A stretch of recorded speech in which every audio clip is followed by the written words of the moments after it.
오늘 보려고 하는 우리 인생 수정의 모습은 네 번째 단계죠. 나태에 대해서 좀 같이 좀 보도록 하겠습니다.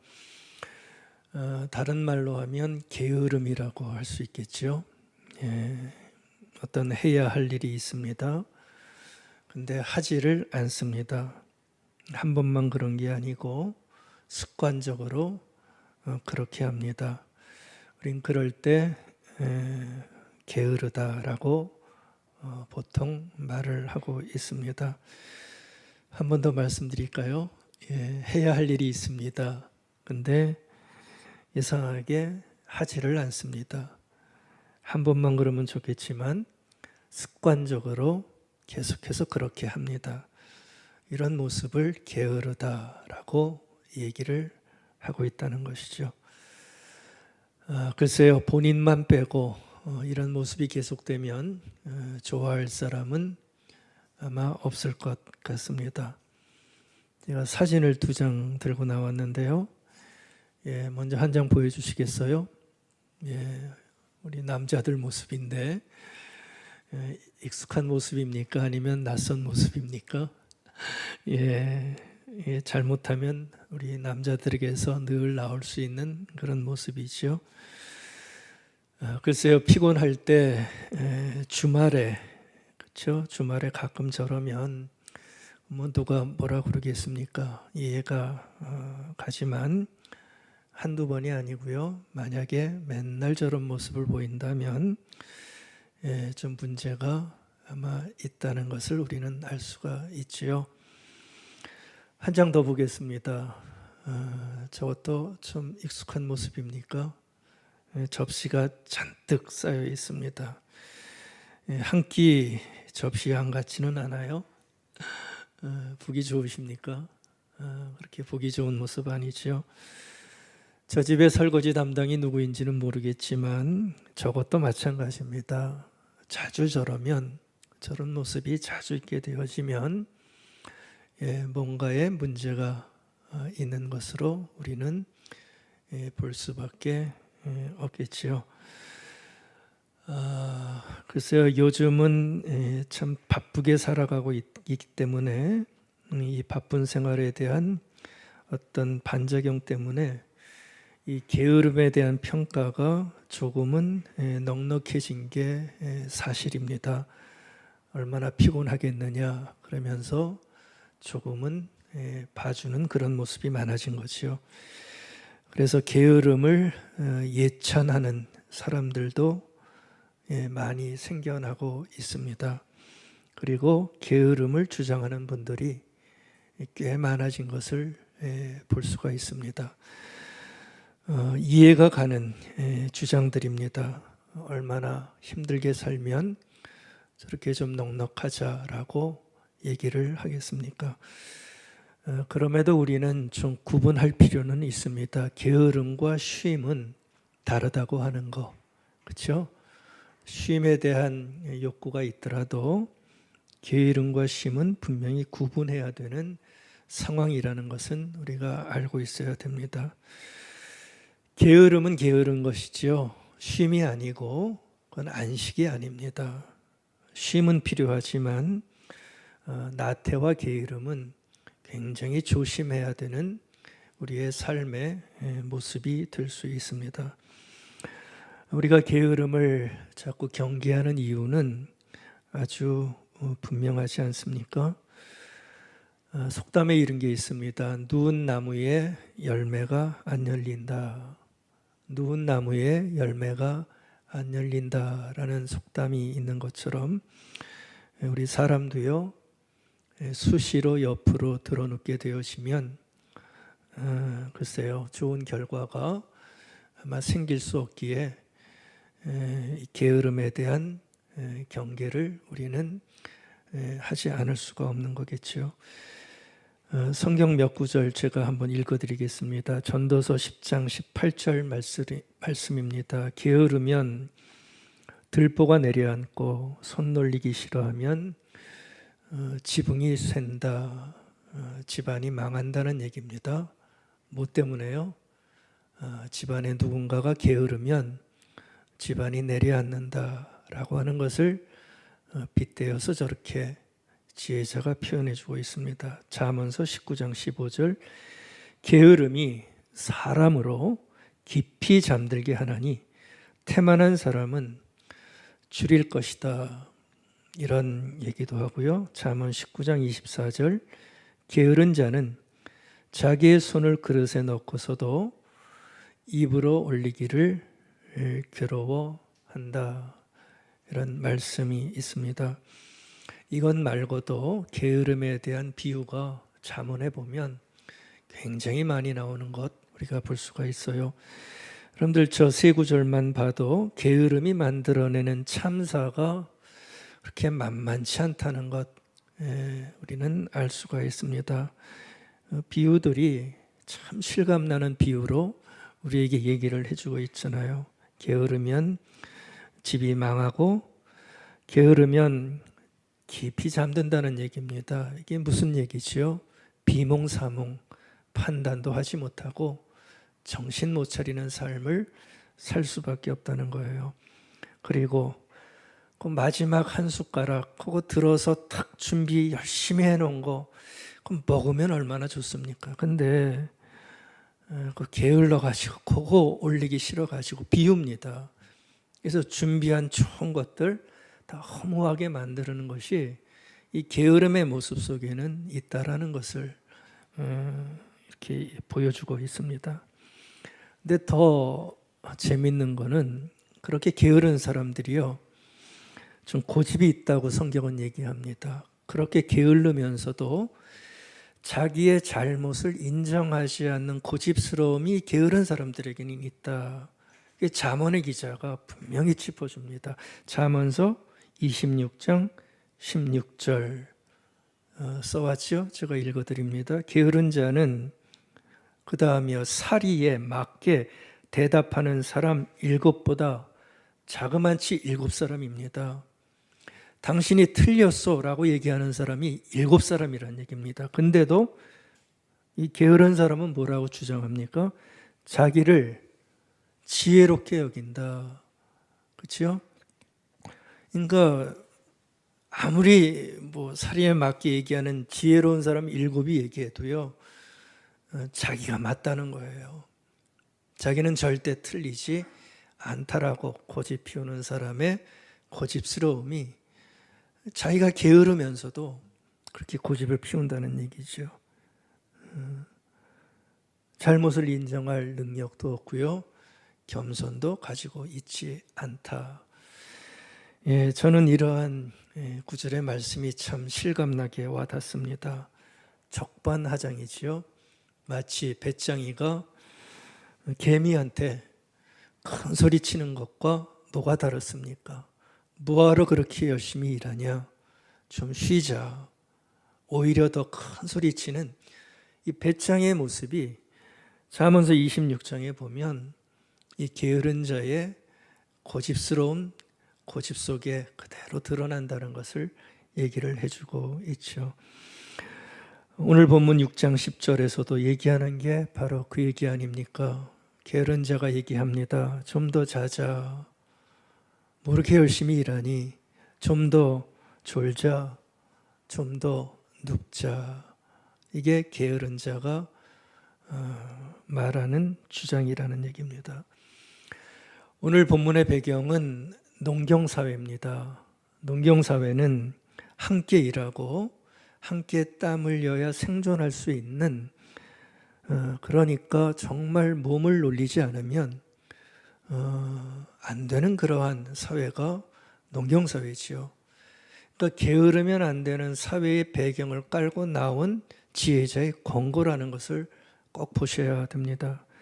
보십시오. 바로 이렇게 몸을 부지런히 함께 놀려야 생존이 유지되는 공동체 속에 살아가고 있으면서도 이 사람은 뭐라고 얘기해요? 좀 더 자자, 좀 더 쉬자, 뭐 그렇게 열심히 일하냐? 라고 얘기를 한다는 것이요. 그러면 누가 먹여 살립니까? 그렇죠? 그렇게 되면 남는 것은 가난밖에 없다는 거. 그렇죠? 가난밖에 없다는 거. 이것을 지혜자가 얘기를 해주고 있는 겁니다. 지혜자는 그런 사람들의 모습을 아마 좀 봤던 것 같습니다. 그래서 그랬는지 이 개미를 비유하면서 그 얘기하는 거예요. 게으르지 말 것을 경고하고 있는 것을 남겨두고 있는 바로 그 본문의 말씀입니다. 게으르면 좋을 게 없다. 근면하자. 이것이 지혜자의 일관된 메시지입니다. 그래서 잠언의 지혜자는 전도서의 지혜자도 마찬가지고요. 게으름이 주는 참사를 계속해서 얘기하는 겁니다.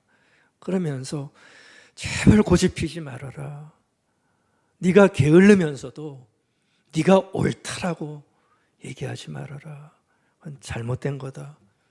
근면한 것이 맞다. 이거를 굉장히 거듭 얘기를 해주고 있어요. 근데 여러분들 이 게으름을 얘기할 때 우리는 몸의 게으름만 생각하기 참 쉽습니다. 근데 게으름은 다른 우리 인생 수중의 모습과 마찬가지로 한번 그것이 시작되어지면 이렇게 간단하게 끝나지 않고요. 항상 발전되어 가는 모습이 있는데 여러분들 이 게으름의 모습도 똑같습니다. 게으름도 몸의 게으름에서 시작하지만 이 몸의 게으름이 점점 더 깊어진다는 것이요. 여러분들 게으르다 보면 절대 몸만 게을러지지 않습니다. 게으름은 몸에서 시작할지 모르지만 그 몸의 게으름이 정신까지 게으르게 만들고요. 영혼까지 게으르게 만드는 깊이를 꼭 가지게 만든다는 것입니다. 그게 바로 나태입니다. 나태는 뭐냐 하면 제 판단에는 더 깊고 더 안 좋은 게으름, 그게 바로 나태입니다.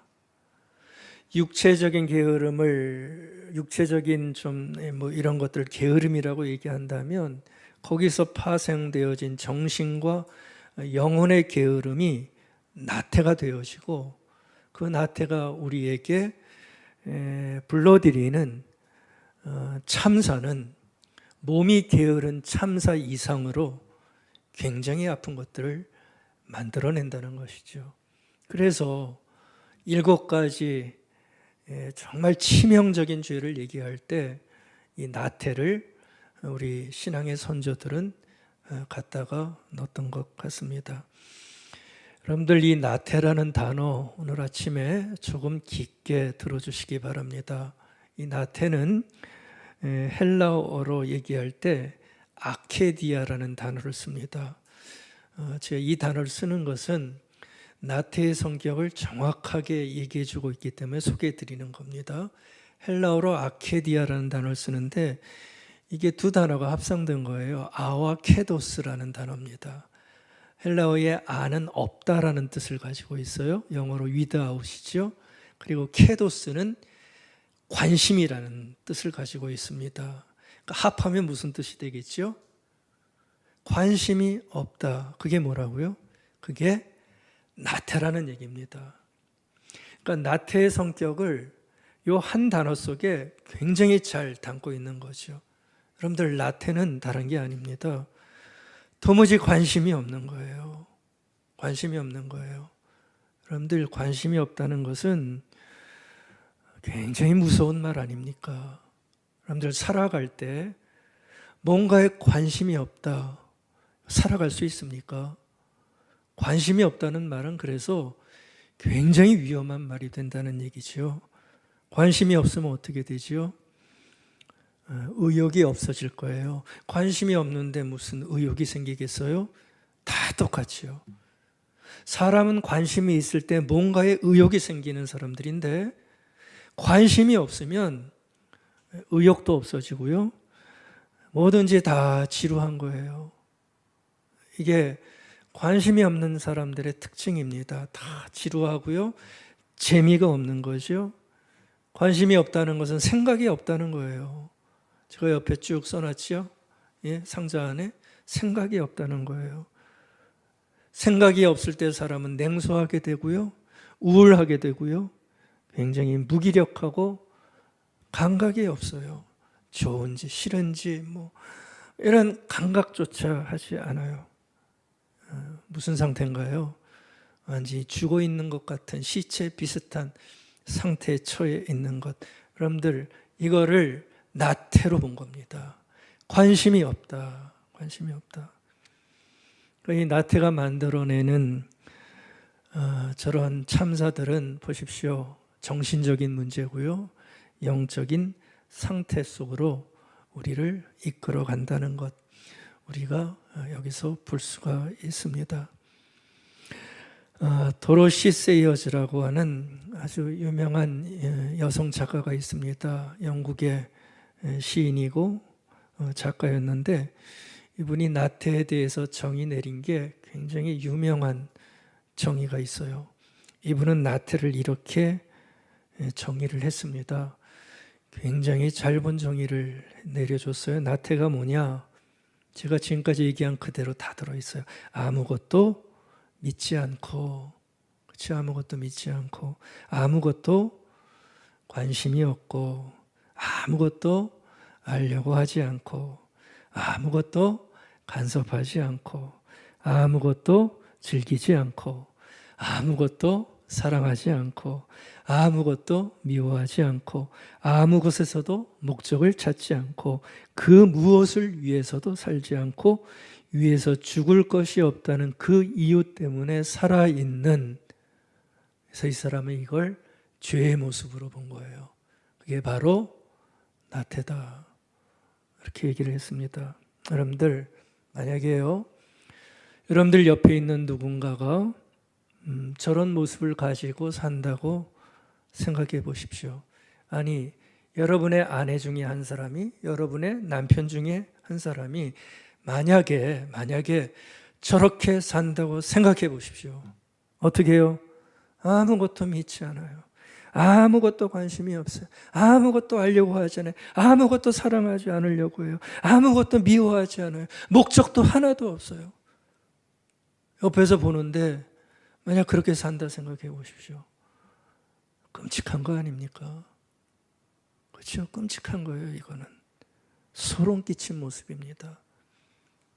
배터리 방전된 것처럼 완전히 넋이 나가 있는, 목적도, 의욕도, 열정도, 열심도, 의미도 없이 살아간다면 얼마나 위험한 사인입니까? 사람이 무슨 열정이 좀 있어야죠, 살아갈 때. 근데 다 방전됐어요. 권태롭다고만 느끼면서 살아가는 겁니다. 이러면 당연히 우울해질 수밖에 없고요, 삶에 아무 의미와 재미가 없게 된다는 것이죠. 여러분들, 만약에 이런 나태함이 아케디아라고 하는 이 나태의 모습이 우리 안에 들어오게 되면 우리의 삶은 방해받기에 충분합니다. 방해받기에 충분하고요, 더 나아가서 우리 신앙의 삶을 완전히 막아버립니다. 그렇지 않겠습니까? 아무것도 믿지 않는데, 아무것도 관심이 없는데, 아무 목적이 없는데, 아무 열정이 없는데, 우리의 신앙은 방해받을 수가 있게 되는 거죠. 우리는 여기서 그래서 물어봐야 됩니다. 대체 왜 이런 일이 일어날까?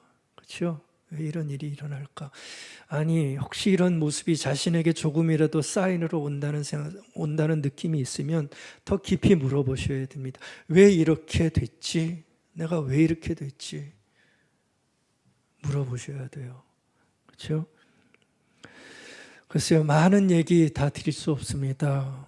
자꾸 설교가 길어진다고 그러니까 저는 도저히 짧게 할 수 없는 사람인데 이거 어떻게 다 얘기하겠습니까? 근데 그냥 축약해서 말씀드리면 참 역설적인 얘기인데요, 대체 왜 이렇게 되는가? 근데요, 역설적인 얘기인데, 바쁘게 살다가 역설이죠. 바쁘게 살다가 게을러져요, 우리가. 그렇죠? 바쁘게 살다가 정신없이 살다가 게을러지고요. 역설입니다. 바쁜 것 때문에 오히려 그것이 화가 돼서 나태해지게 된다는 것. 그걸 여러분들이 좀 아시기 바랍니다. 바쁘게 살다가 나태해지는 거예요. 일부러 게을러져서 나태해지는 게 아니라. 사진 한 번 더 보겠습니다. 앞에서 본 똑같은 사진이에요. 자, 열심히 일하던 사람이었을 거예요. 저 남자 보이세요? 저 사진을 볼 때 왜 저래 흉보지 마시고요. 이번에는 한 걸음 더 뒤로 가서 이걸 생각해 보세요. 왜 저렇게 됐을까? 그걸 한번 생각해 보세요. 열심히 살던 사람인데, 그렇게 가정할게요. 열심히 부지런히 남들보다 더 성실하게 살던 사람이 만약에 저런 모습을 보인다면 왜 저렇게 됐을까? 그것을 물어보시라는 얘기예요. 접시 한번 보여주시겠어요? 자, 저 쌓여있는 접시. 한동안은 얼마나 열심히 살림을 했겠어요? 그렇죠? 그릇 나오자마자 무섭게 나오기가 무섭게 반들반들하게 바닥바닥 소리 나게 빛이 나게 설거지한 때가 있었을 텐데 도대체 왜 저렇게 됐냐고요. 그렇죠? 그거를 얘기를 해봐야 됩니다.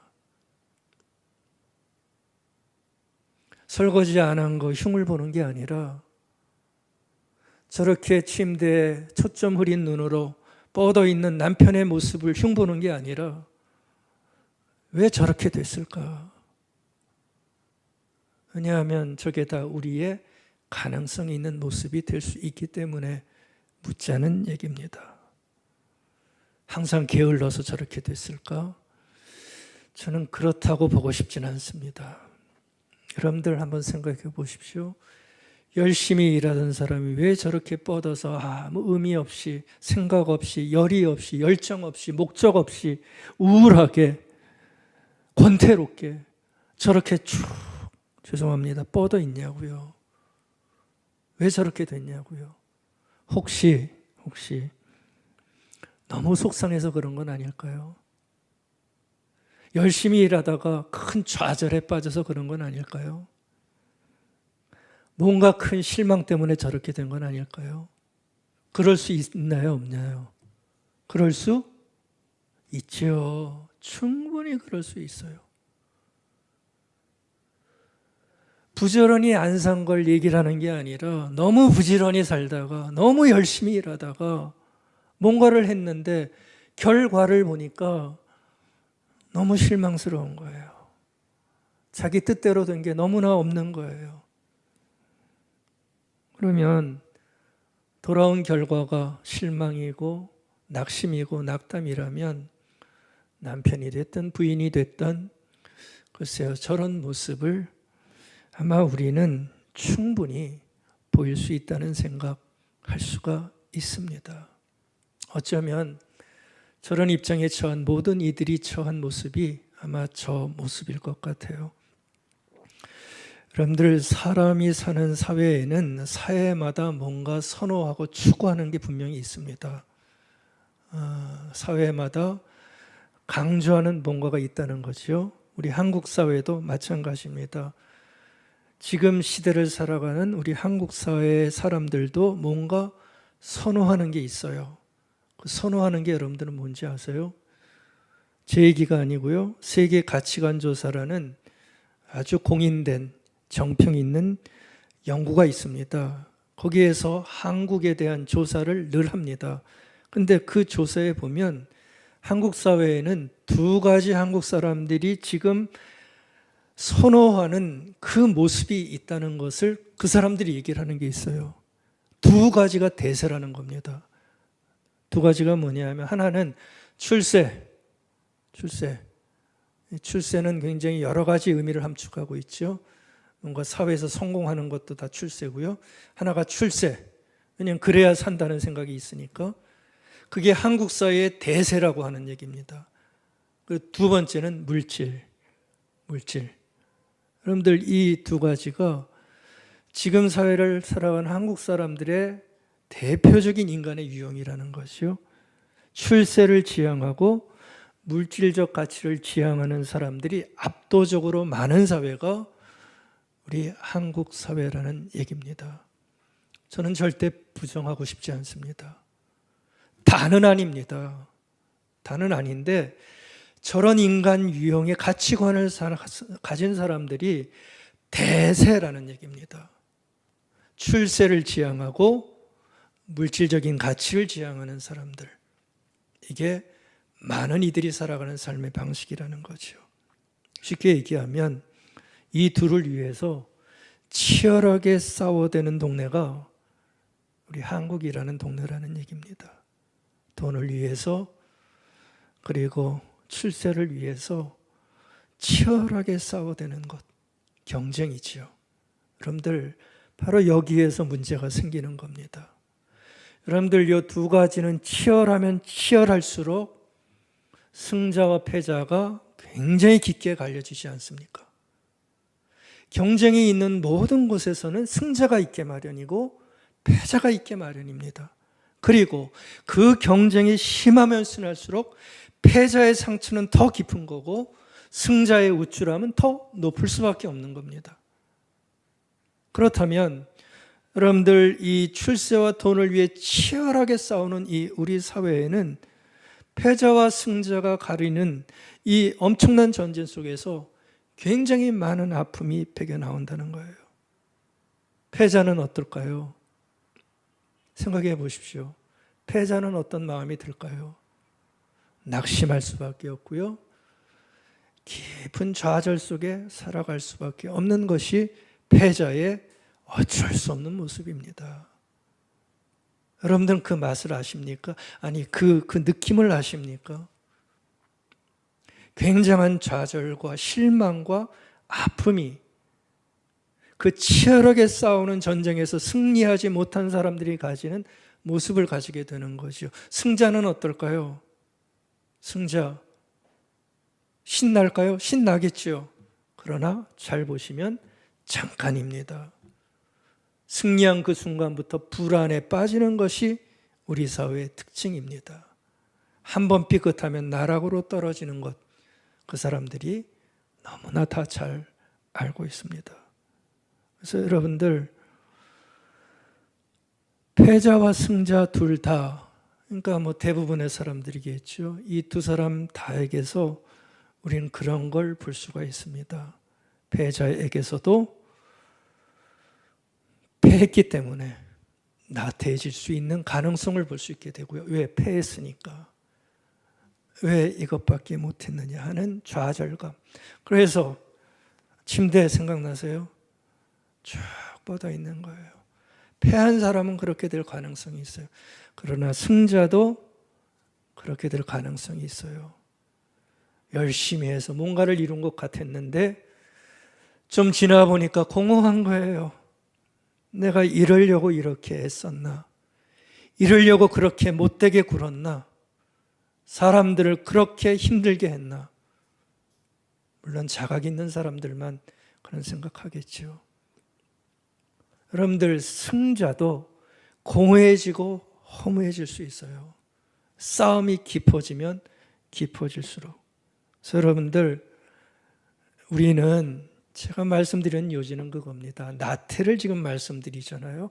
아까 나태가 뭐라고 그랬어요? 목적도 없고 의미도 없고 사랑도 없고 관심도 없고 생각도 없는 게 나태라고 그랬는데 여러분들 우리는 이 나태의 가능성과 위험성을 굉장히 높게 안고 살아가는 아주 위험한 사회에 살고 있는 사람들이라는 거예요. 패해도 나태할 수 있고요. 승리해도 나태할 수 있어요. 얼마나 위험한 사회 속에 살아가고 있습니까? 돈과 출세의 가치관을 둔 인생들이 맞닥뜨려야 될 위험성이 바로 이 나태라고 하는 삶의 모습 속에 숨겨져 있다는 얘기입니다. 만약에 여러분들 이러한 삶의 방식을 우리가 바꾸지 않는다면 어떤 삶의 방식입니까? 물질적인 가치, 뭔가를 성공하겠다고 하는 그 출세의 가치를 한 번도 바꾸지 않는다면, 내 때만 그렇지 않고 우리 자녀들에게까지 그 방식을 계속해서 우리가 고수한다면 우리는 계속해서 위험한 사회에 살 수밖에 없는 거고요. 그러다가 이 아케디아, 무슨 사회입니까? 관심도 없고 냉정하고 아주 권태로운 삶을 살아낼 수밖에 없는 그 삶에서 우리는 벗어날 수가 없어요. 그래서 이 나태가 대단히 위험한 죄가 될 수 있다는 얘기입니다. 여러분들, 제가 간단히 말씀드렸지만 이 나태함에서 우리는 좀 벗어날 수 있는 애를 우리 하나님의 사람들은 써야 됩니다. 그래야 뭔가 관심을 가지면서 살아요. 열정이 되살아나요. 그냥 우울한 채 살아가지 않아요. 얼마나 다른 삶의 모습입니까? 그러니까 절대 그 상태 그대로 살아가서는 안 된다는 것이 나태 속에는 들어가 있습니다. 여러분들, 살아나기 위해서 우리가 가져야 될 것 너무나 분명하지 않습니까?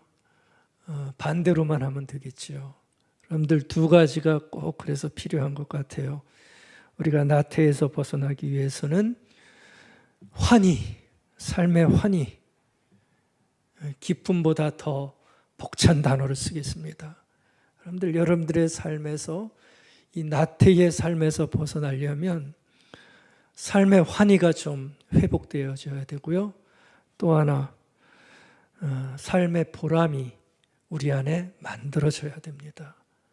이 두 가지가 정말 나태를 벗어나게 할 수 있는 뭐라고 그럴까요? 묘약 아닙니까? 여러분들, 이 두 가지를 꼭 여러분의 삶에 만드시기 바랍니다. 그래야 성공하든 실패하든 우리는 나태하지 않는 아름다운 보람된 삶을 살아낼 수가 있어요. 지금 많은 이들이 이 나태의 늪에 알게 모르게 다 빠져들어가 있어요. 성도들은 예외가 아니라고요? 천만에요. 성도들도요, 나태의 함정 속에 빠져들어갈 때가 너무나 많아요. 하나님도 없고요, 의미도 없고요, 목적도 없고요.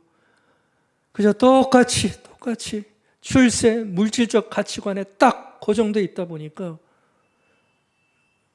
우리는 그것이 없으면 쭉 늘어지는 그 삶에서 헤어나오지 못할 때가 얼마나 많아요.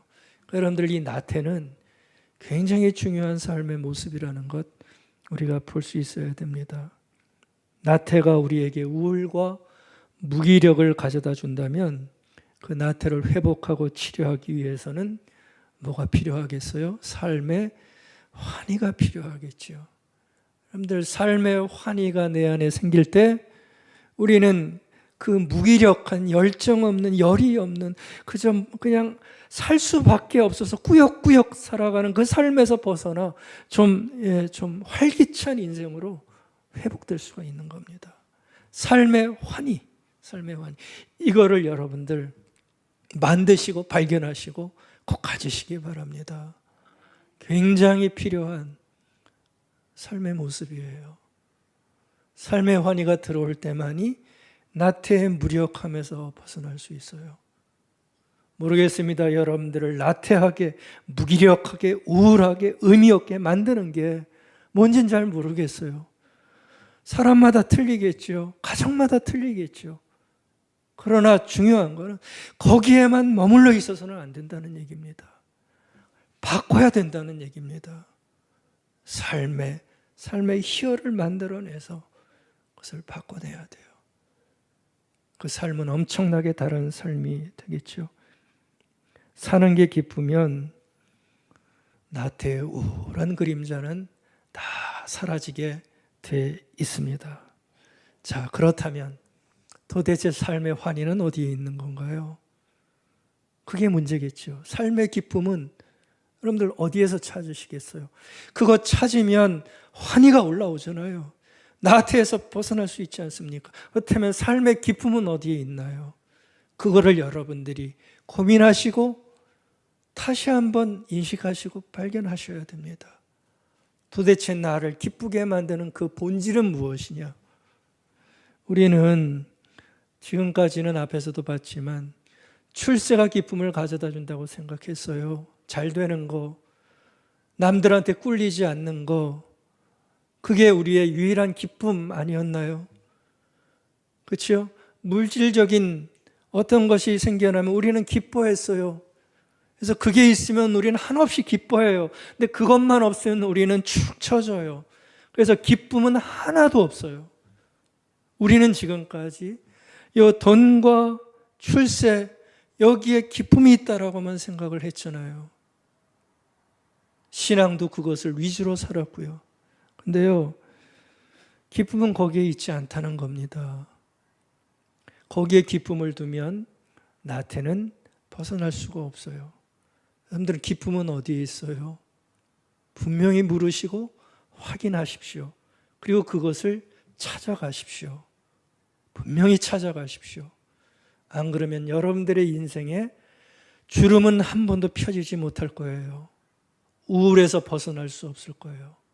죄송합니다. 강하게 말씀드립니다. 그만큼 중요하기 때문에 그래요. 도대체 나의 기쁨은 어디에 있는 겁니까? 신앙인의 환희는 어디에서 찾는 겁니까? 우리는 그것을 알아야 되죠. 여러분들, 결론적으로 말씀드립니다. 신앙인의 기쁨은 우리 하나님에게 있잖아요. 아십니까? 그를 인식하십니까? 우리는 여태까지 기쁨을 다른 데서만 찾아왔어요. 그리고 그것이 없으면 환희는 하나도 없다고 생각했어요. 살 맛이 없다고 생각했어요. 근데요, 신앙인들에게 있어서 기쁨은 분명히 아십시오. 기쁨은 하나님 안에 있고 하나님께 속할 때 있고 하나님이 주시는 것 안에 기쁨이 있어요. 그것을 우리가 받아들이고 누릴 때 진정한 삶의 기쁨은 일어나는 거죠. 거기서만 환희를 누릴 수 있어요. 그것이 있을 때 물질과 세상이 주는 출세의 기쁨은 아무 의미가 없게 되어지는 기쁨이 되어질 수가 있습니다. 시편 16절 11절입니다. 주께서 생명의 길을 내게 보이시리니 주의 앞에는, 잘 보십시오, 주의 앞에는 충만한 기쁨이 있고 주의 오른쪽에는 영원한 즐거움이 있다. 이 시편 기자가 그 전에는 기쁨과 즐거움을 어떻게 인식했는지 모르겠어요. 근데 이제서야 비로소 고백하는 겁니다. 환희가 필요한데, 삶의 기쁨이 필요한데 그 기쁨이 어디에 있느냐? 나는 이제 알았다. 그 기쁨은, 충만한 기쁨은 그냥 기쁨도 아니고, 충만한 기쁨은 일시적인 기쁨이 아니고 영원한 기쁨은 하나님 앞에 있고 하나님 안에 있다. 나 이제 이거 알았다. 고백하는 거예요. 저와 여러분들의 고백이 될 수 있기를 바라겠습니다. 하나님이 주시는 기쁨이 뭘까요? 세상이 만들어낸 기쁨과 무슨 차이가 있을까요? 그것을 느끼는 겁니다. 생명을 주신 자와 생명을 받은 자가 누리는 가장 끈끈한 관계겠지요. 하나님 안에 있을 때 세상이 주지 못하는 너무나 놀라운 것들을 알아가는 그 삶에서 오는 기쁨들, 바로 그것을 보고 영원한 기쁨은 하나님께만 있습니다. 이렇게 얘기를 하는 거죠. 여러분들, 하나님께서 오는 생명의 기쁨으로 우리의 영혼이 비로소 가득 찰 때 징그럽게 따라붙더니 나태의 그 모습은 비로소 꼬리를 감출 수가 있습니다. 좀 더 자자, 좀 더 졸자가 아니라 잠이 오지를 않아요. 잠이 오지를 않아요. 할 일 때문에 잠이 오질 않아요. 여러분들의 모습이 될 수 있기를 정말 축복하고 축원드리겠습니다. 우리가 살아가는데 세 가지가 중요하다고 그러죠. 돈과 몸과 영혼입니다. 저는 어느 하나를 폄하할 생각 절대 없습니다. 돈과 몸과 영혼, 살아가는데 가장 중요하고 필요한 것들입니다. 돈이 주는 기쁨 절대 만만치 않습니다.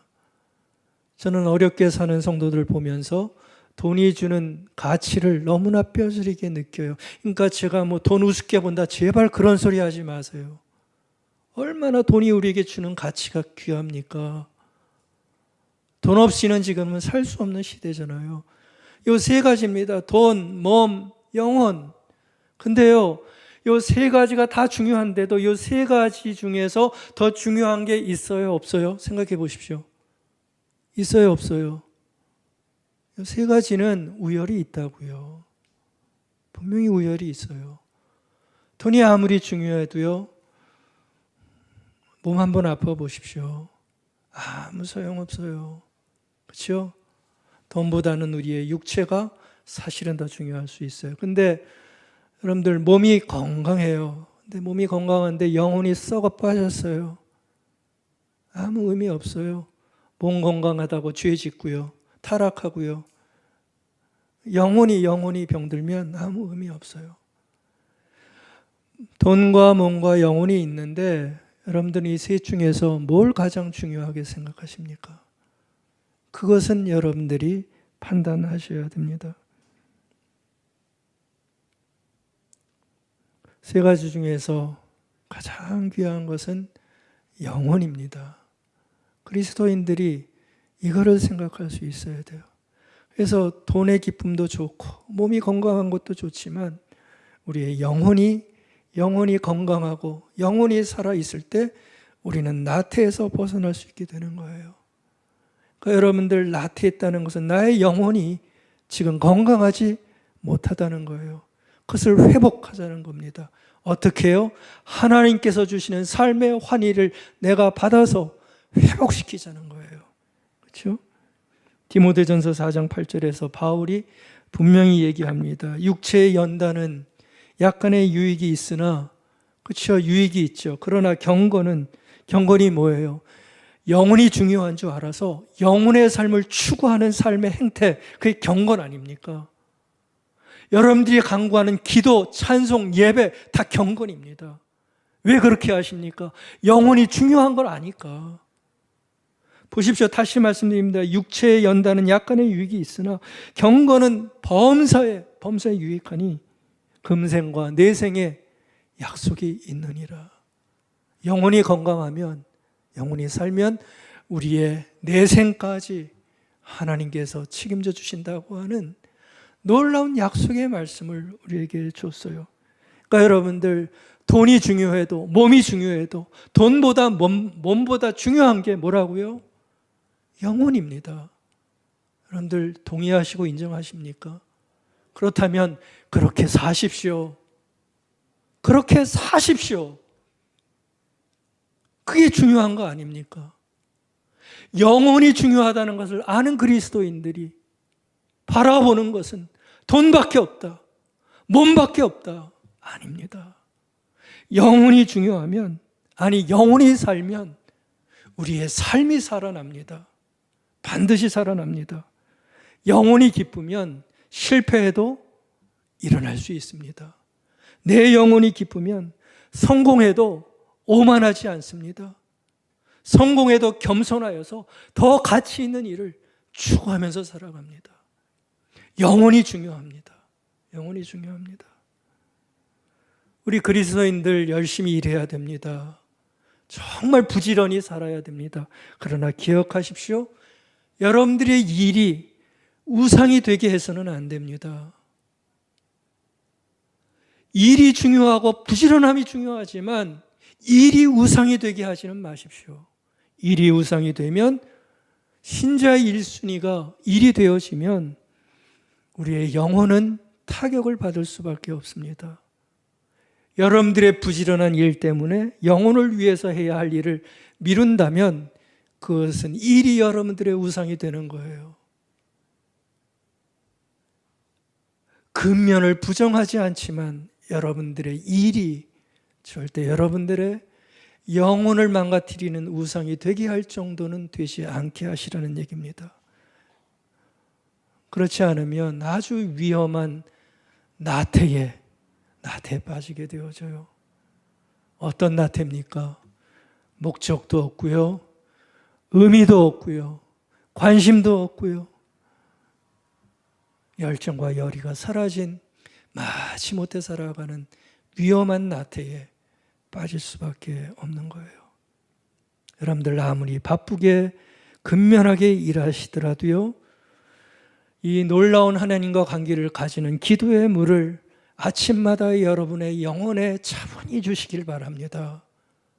매일매일 그렇게 여러분의 가슴 한복판에 영혼에 하나님과 관계하는 아름다운 기도의 물을 매일매일 아침마다 풍성히 주시기 바랍니다.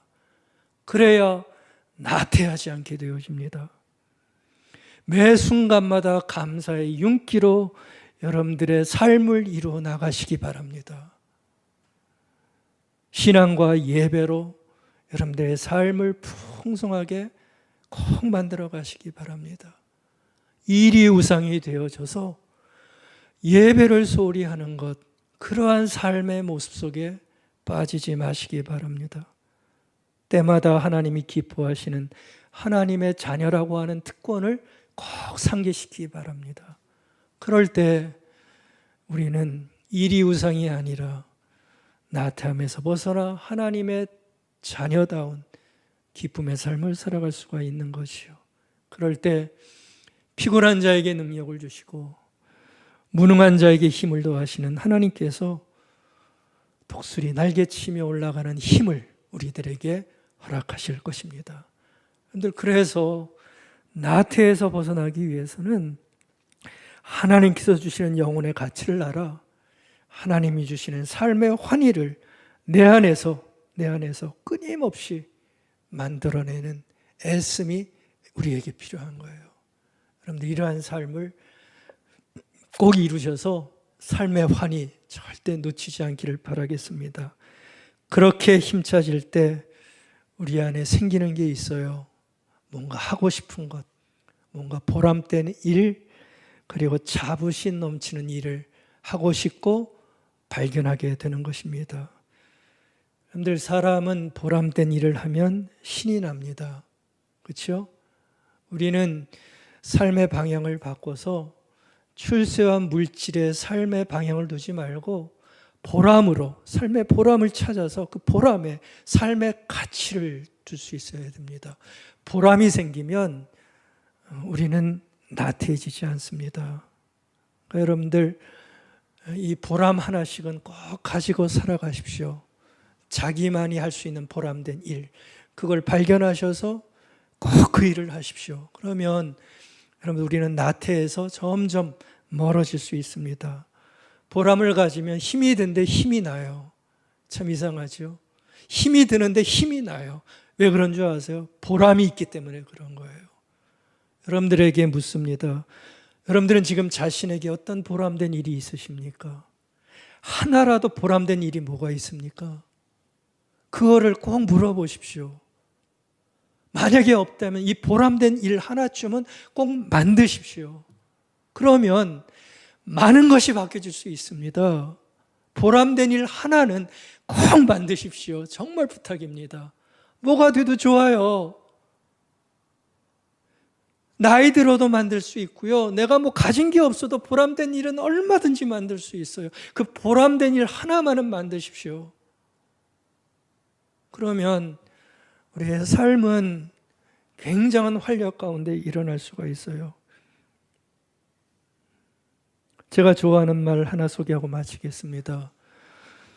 Where you are planted, blossom이라는 말입니다. Where you are planted, blossom. 얼마나 아름다운 말입니까? 심겨진 자리에서, 당신이 심겨진 그 자리에서 꽃 피어라, 이 얘기 아닙니까?